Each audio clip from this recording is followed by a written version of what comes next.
In other news, Maryland is closing in on reaching 300,000 coronavirus cases. More than 3,700 cases were reported in the last day.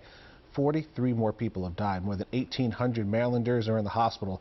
The state's positivity rate actually fell to 9.16%. Baltimore Mayor Brandon Scott will address the city this afternoon about possibly rolling back some coronavirus restrictions.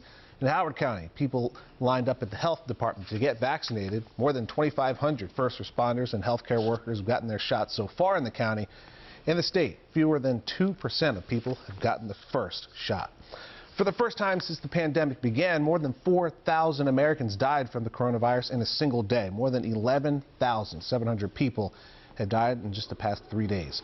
Officials say in LA County, someone dies from COVID every 8 minutes. California is one of 8 states where a highly contagious variant of the virus has been discovered.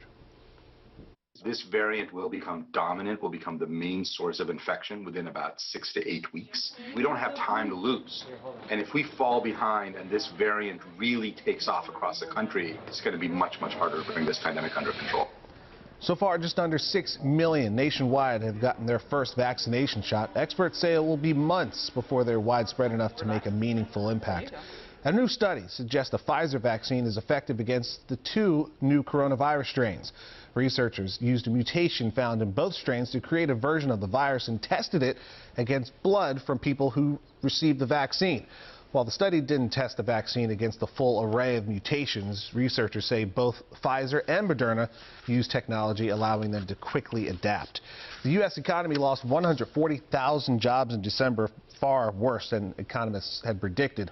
The unemployment rate had remained flat at 6.7%, marking the first time the rate hasn't improved in 7 months. The leisure and hospitality industry lost nearly 500,000 jobs in December, mostly in restaurants and bars. Overall, the country is still down 9.8 million jobs since February.